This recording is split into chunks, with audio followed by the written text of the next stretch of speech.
producers today requires only an open kettle. This technique can be difficult to master, however. The kettle will retain heat even after the fire is extinguished, and overcooking can become a problem. The hobbyist or small producer can obtain excellent results by cooking with an open pan. Pans are relatively inexpensive, simple by design, and are often made of durable materials such as English tin and galvanized or stainless steel.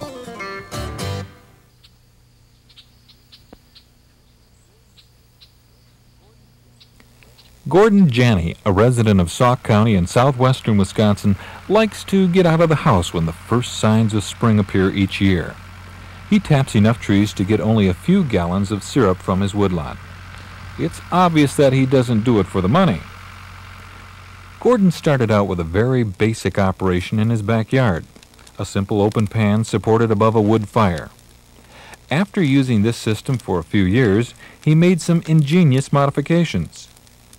Now, after filtering the sap as it comes in from the sugar bush, he pours it into a container which feeds the cooking pan by gravity. The flow of sap must be carefully regulated. A minimum depth of sap is required to keep the pan from burning. The density of the mixture must be checked regularly with an instrument called a hydrometer. When the sugar content reaches 66%, the pan should be removed from the fire. In my process here, I usually start when I have about 125 gallons of sap, and that's an all-day cooking job. I can boil that down. I boil about 10 gallons of water off of the sap in an hour. And at the end of the day, about a 10-hour day, I'll end up with about 3 gallons of maple syrup. It's kind of a long process, but it's in the wintertime when it's snowing and blowing like it is out here now. It's kind of nice here in this shack, a tent to framework that I made. You got the heat from the fire, the smell of the maple syrup.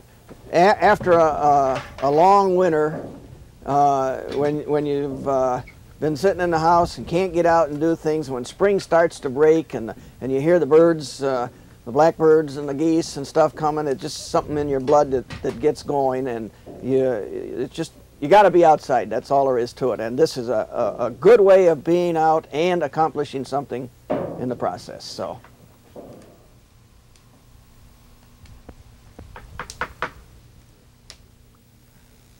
Although a high grade of syrup can be obtained using very simple equipment, some producers are not content with making a few gallons of syrup for home use. Those producers interested in volume and retail sales will usually purchase an evaporator for their sugar shack. Evaporators come in a variety of sizes and are capable of boiling thousands of gallons of sap each season. Because these units require electricity and greater amounts of water than the simple pan system, they are most often found close to the home or farm outbuildings. Bernie Becker is a syrup maker and resident of Barron County in northwest Wisconsin. He started making syrup in 1978 on a small pan and has since upgraded to a 5 by 14 foot evaporator with preheater, hood, and fuel saver. Preheaters are noted for their efficiency. Steam generated by the unit is used to initially heat incoming sap and thereby reduces the overall cooking time. Becker also conserves energy with a device called a fuel saver. A high-speed fan forces air through a series of holes into the fire chamber. The hotter fire means quicker evaporation time. As the sap moves through a number of chambers in the cooking pan, it becomes more concentrated. In addition to using the hydrometer, temperature can also be monitored to determine when the sap has finally become syrup. A reading of 7 degrees above the boiling point of water on that particular day is the desired temperature. A special gauge must be used because the boiling point of water will actually change slightly from day to day depending on atmospheric conditions.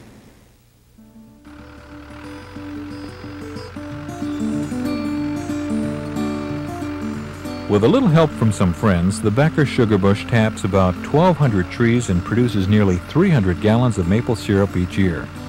With this kind of volume, owning an evaporator is a good idea. Some producers may not have access to this kind of labor force. In that case, collecting sap from neighbors is a good way to keep the evaporator running. Alan Husted runs a 240-acre dairy farm near Cumberland, Wisconsin. Aside from the farm chores, the Husteds keep busy each spring making maple syrup. Alan and his family have time to tap a few hundred trees. To process more sap, the Husteds provide some of their neighbors with spiles, pails, covers, and gathering tanks. Collectors are paid for each gallon brought in, and the prices go up as the sugar content of the sap increases. A hydrometer is again used to determine sweetness, and customers are paid accordingly.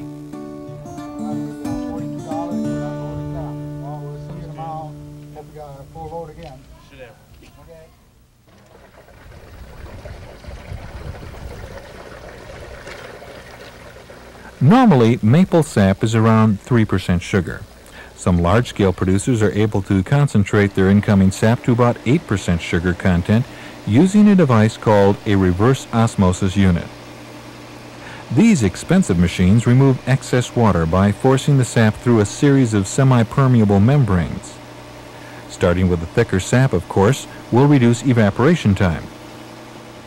After all the rigors of collecting, gathering, and eventually cooking the sap, it's time to draw off the pure maple syrup for bottling. Obtaining the proper density of exactly 66 degrees Brix or sugar content can be tricky. If the syrup is overcooked, the producer may be giving away unnecessary sugar or may run the risk of having the syrup crystallize in the bottle. For these reasons, many producers prefer to reheat the syrup at a later time for final bottling. Further cooking can be done, or small amounts of water may be added to get the syrup at just the right sugar level. Additional filtering should be done at this point to remove sugar sand. These harmless minerals may give the syrup a cloudy appearance, or could settle to the bottom of the container if not removed.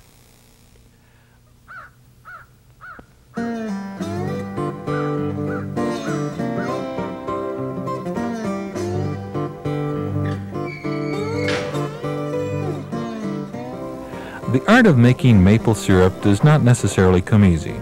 There's quite a bit of muscle power involved, from gathering the sap in the woodlot to drawing the finished product off the fire. Access to a good sugar bush, owning the right equipment, and having the determination to get the job done are primary requirements. Money doesn't have to be a barrier. You can start with some basic gathering equipment and a simple open pan for cooking. The more elaborate and expensive evaporators are designed for those producers who desire higher volume.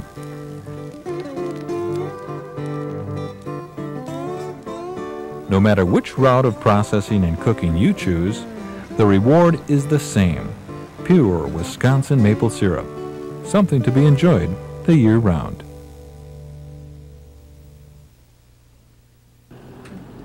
While the sugar bush is being tapped in spring, many large-scale producers are too busy to think about final processing. For this reason, some operators prefer to store their syrup in sealed containers and worry about bottling and packaging at a later date. If they accumulate more syrup than they can handle, these large drums are ideal for shipping syrup to another plant for reprocessing. When the spring tapping season has finally given way to summer, the large drums are removed from storage and sent to the bottling room.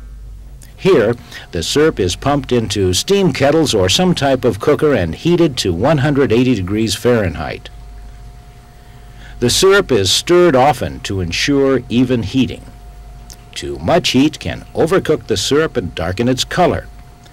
Lighter grades bring higher prices, so the producer should be cautious. During the reheating process, the density of the syrup must be carefully checked with an instrument called a hydrometer. Pure maple syrup has been reached when the hydrometer shows a density of 66% sugar content or Brix. Producers should try to maintain an optimum density of 66 to 66.9 Brix. Sugar sand may develop as the syrup is reheated. For this reason, a filter aid should be introduced to help clarify the syrup. Filter aid is actually diatomaceous earth, a substance made from finely pulverized shells of marine diatoms. This natural product is not considered an additive, as it clings to the filters and removes impurities from the syrup. The amount of filter aid needed will vary with the clarity of the syrup being processed. Before entering the bottling tank, the syrup is sent through a filtering device. When all filter plates are in position, hot syrup from the cooker is forced through the filter under pressure. It is here that all impurities are removed before bottling can be done. At this time, if all procedures were done correctly, a producer should have a clear, light, medium, or dark amber syrup with good maple flavor.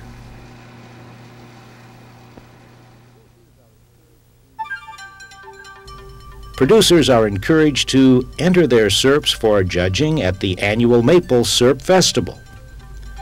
Blue ribbon winners are displayed at the state fair. A number of criteria are used to determine a quality product. First, the density of the syrup is checked. The density relates to the percentage of sugar in the syrup. As stated before, producers should strive for density readings between 66 and 66.9% sugar. Syrup which is in excess of 67% sugar is susceptible to the formation of sugar crystals. Below 66%, the product cannot be classified as maple syrup as enough water has not yet been boiled away. The clarity of the syrup is also an important characteristic. Filtering is the key to producing a top-quality crystal clear syrup. A favorite with the judging panel is undoubtedly the taste test. Does the syrup have a good maple flavor? Burning the sugar or collecting sap too late in the season when buds start to form can cause problems in this category. The color of the syrup is another feature analyzed by the judges. Light, medium, and dark amber are all acceptable. Syrup that is darker than dark amber is generally sold as commercial grade and used in blends with other syrup. Another very important consideration is the type of container used. Containers should be clean and attractive. This is especially important for those producers wishing to market their products. And finally, the label design and information are graded. We'll take a closer look at the labeling and container choices, but first, back to the bottling room. After filtering, the hot syrup is pumped into a bottling tank and then into whatever size and type of container the producer desires for packaging. For home use, any canning jar which can be sealed for proper storage is okay to use. However, when selling syrup, producers are encouraged to use one of the standard containers of tin, plastic, or glass. It's a good practice to spot check the weight of the contents while bottling. No matter which container is used, care must be taken to properly seal the syrup for shelf life. New covers and caps should always be used and tightened for a good seal. Many producers also use a neck seal as an added measure of ensuring the consumer that the product has not been opened.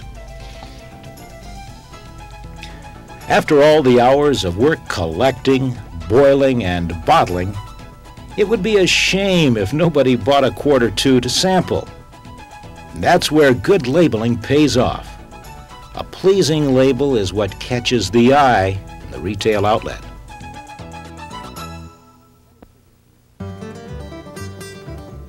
Many producers incorporate an illustration to accent their labels. This artwork is not only attractive, but it can be used to identify a particular operation and product. The product name should appear first on the label in bold print, followed by the name and address of the producer. Finally, the net content should appear on the lower 30% of the label, showing dual declaration of liquid measure.